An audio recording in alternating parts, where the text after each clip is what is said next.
Imagine que você criou uma aplicação de milhões de linhas de código, várias regras de negócios, toda integrada com um banco de dados MongoDB, por exemplo, e agora você precisa mudar por algum motivo para o Postgre ou para o MySQL. O que você vai fazer, sendo que toda a sua aplicação em milhares de lugares está se comunicando diretamente com o Mongo? Você vai ter que, parte por parte do seu código, alterar para se comunicar com um outro banco de dados. Imagine o trabalhão que você vai ter, certo?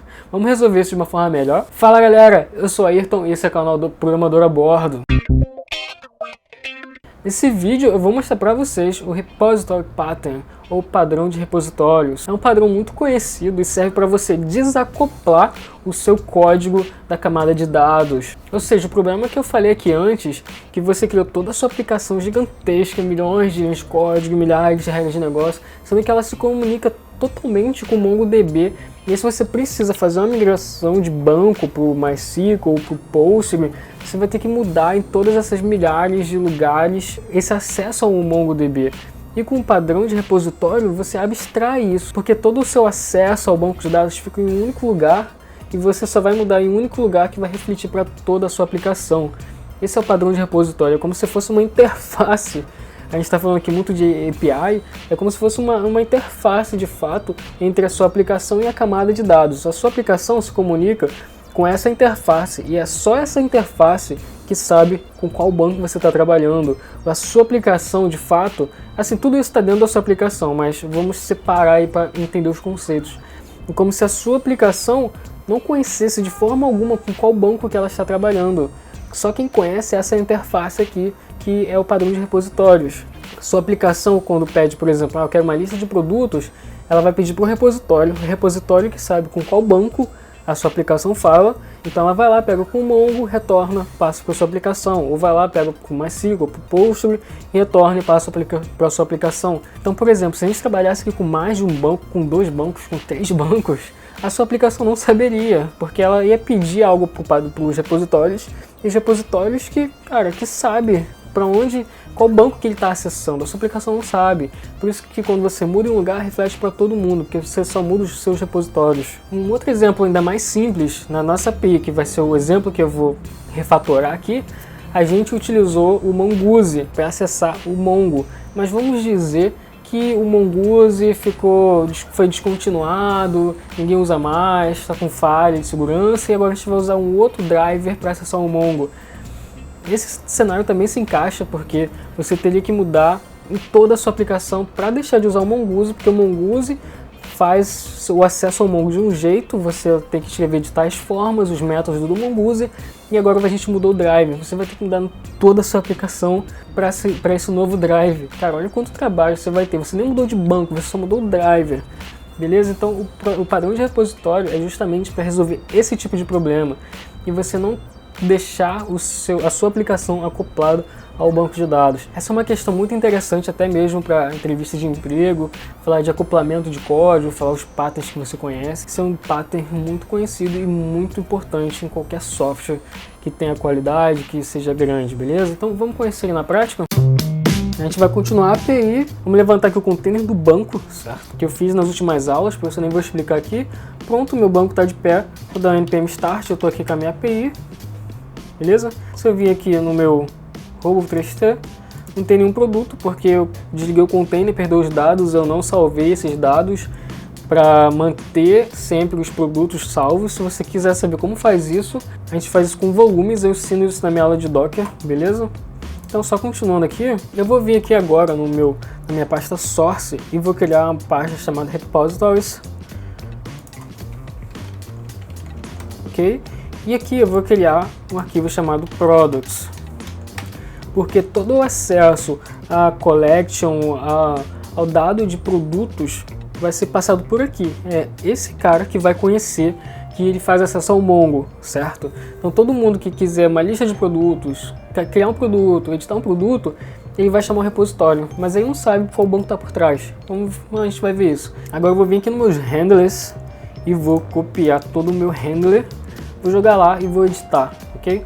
Então, esse aqui é o meu handler, isso aqui é o meu repository, colei. Agora a gente vai deixar ele com cara de padrão repositório. Uma regra para você criar um repositório ele não pode ter lógica nenhuma regra de negócio deve estar nos seus repositórios. Essa regra deve estar em outra parte do seu código. Inclusive, essa abstração que a gente vai fazer para a camada de dados, a gente também poderia fazer na camada de cima, lá na camada de rotas e handlers. Como assim? Vamos dizer que a gente depois queira migrar, a gente não quer mais usar RapidJS, a gente descobre que RapidJS é ruim, RapidJS foi descontinuado, não sei. E a gente quer migrar para Express. Cara, toda a nossa regra de negócio está lá nos handlers. E para migrar isso para Express seria muito chato. Seria a mesma coisa que migrar, ou quase a mesma coisa que migrar de um Mongo para MySQL. Então, também tem como abstrair essa parte lá das rotas, dos handlers, para quando a gente migrar de Rap para Express também ser muito fácil. Uma forma, por exemplo, de fazer isso é não botar regra de negócio também nos handlers, porque os handlers está sendo específico do Rap. Mas não vai focar nisso agora, vamos focar aqui nos repositórios, beleza? Então esse aqui é meu repositório, eu continuo importando o meu model, o transform eu vou remover já, não vou remover agora, porque como eu disse, aqui não tem nenhuma regra de negócio, não é o repositório que deve saber como esses dados vai retornar para a sua API. Quem tem que saber isso são os handlers ou uma camada acima, não são os repositórios. Repositório só deve fazer acesso ao banco e retornar o dado, sem regra de negócio. Então aqui, por exemplo, no getAll, ele vai fazer acesso ao módulo do Mongoose, vai procurar todos os elementos e vai retornar o produto. Ele não deve retornar nesse contrato, porque, como eu disse, ele só deve ir no Mongo e retornar os dados do jeito que está lá. Ou do jeito que está lá, na verdade, ou de um contrato que você especificar. Vamos dizer que o seu repositório deve sempre retornar tal contrato que você decidiu. Então, depois que tu mudar do Mongo para o MySQL, para o Postgre, esses mesmos métodos que a gente está criando aqui, deve retornar o mesmo contrato, certo? Então, lá na frente, se eu mudar do Mongo para o MySQL, os dados que retornam desse repositório devem ser o mesmo que retornava quando era do Mongo. Mas vamos lá que vocês vão entender. É só isso aqui, meu código. Eu não preciso desses parâmetros, request e h, certo? Não uso eles para nada. E aqui eu só estou armazenando numa constante retornando. Então, se é um retorno direto, eu vou fazer só isso aqui, ó. No mesmo, certo? Tá exatamente o mesmo que estava antes. Find, vamos lá? Find. Aqui o find ele recebe o request. Esse request é o padrão do RapidJS, tá? Então aqui não deve ter nada ocupado o RapidJS. Esse find é um find procurando pelo ID. Esse find só deve receber o ID e pronto, não deve receber hack. Aqui, ó, e vai só receber o ID e vai retornar. A mesma coisa aqui, eu não vou transformar o dado. Então aqui, a mesma coisa do que o exemplo acima, eu pego o resultado, mais uma constante retorno, então eu já vou criar o retorno imediato aqui.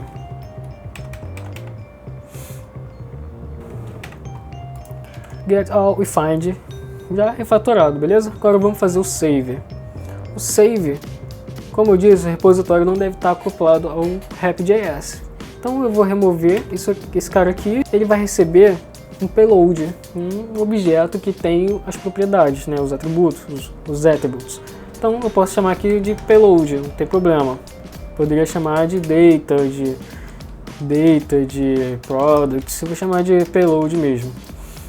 Então aqui, ó, um objeto tem payload, que ele extrai o name price, ele salva no Mongo e vai retornar o product diretamente, mais uma vez, porque esse h.response e o status code é do RapidJS. O meu repositório não deve saber que esse projeto é um API REST, ou se é um programa de linha de comando, ou qualquer outra coisa. Isso para ele não importa, ele tem que receber o dado que ele precisa para fazer a operação e retornar. No caso aqui do find, ele tem que receber o ID e retornar alguma coisa. Aqui no save, ele tem que receber o cara que ele vai salvar no Mongo e retornar o que ele salvou, só isso.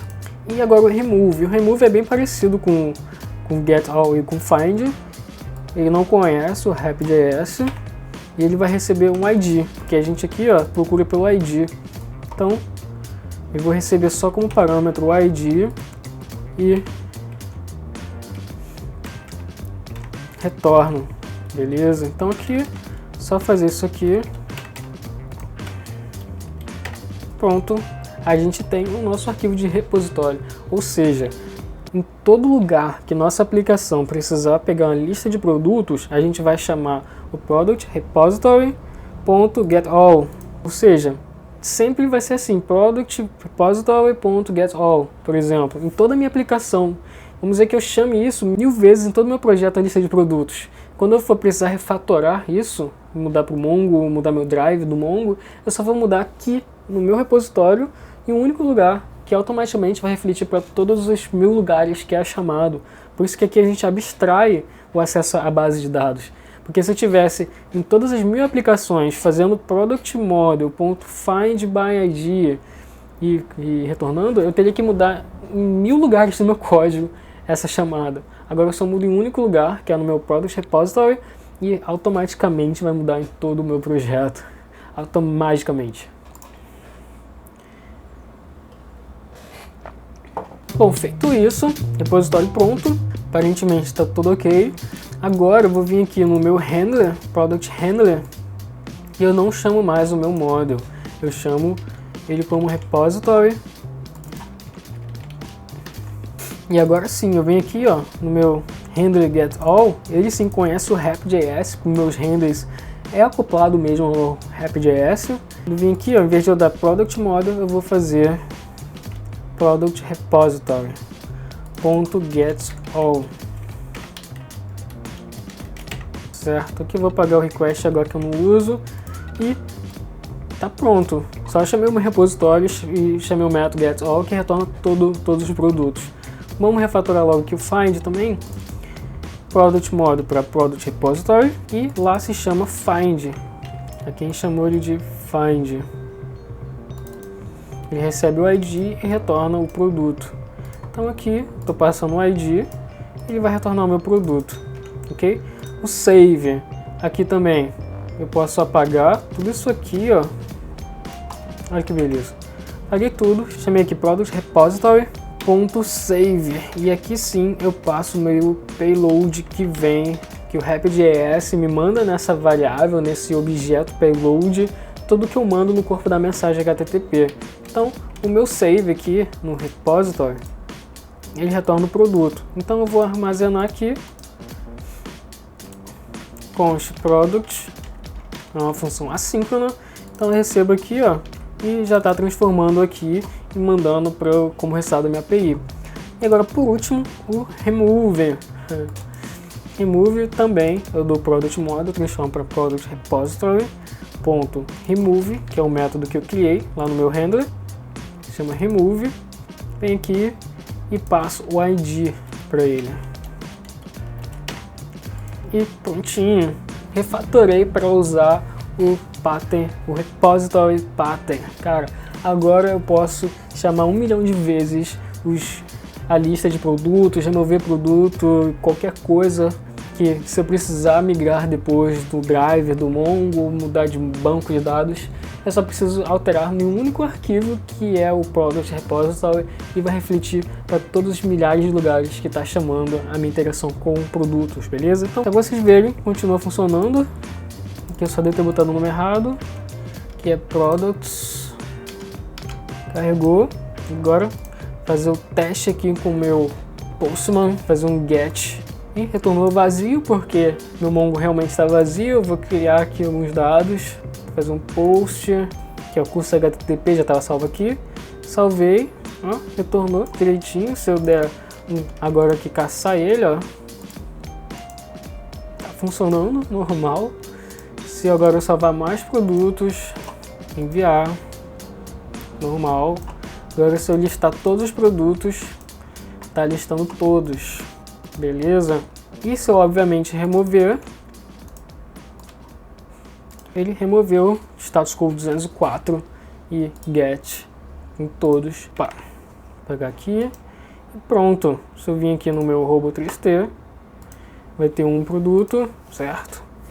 E tá lá, código refatorado para usar o repository pattern. Então essa aula bônus que eu queria trazer para vocês, eu vou utilizar esse padrão também na plataforma de ensino à distância, porque é essencial para ter qualidade de código você utilizar esse design pattern, beleza? Tenho certeza que esse design pattern vai te ajudar muito a criar aplicações melhores, a criar bons sistemas, sair até bem melhores entrevistas, falar sobre acoplamento de códigos, sobre esse design pattern. E te peço para se inscrever no canal se ainda não é inscrito, assistir toda essa playlist de API REST, acompanhar o projeto da plataforma de ensino à distância, curtir, compartilhar, se inscrever e comentar, que isso me ajuda demais, beleza? Então, valeu galera, até a próxima!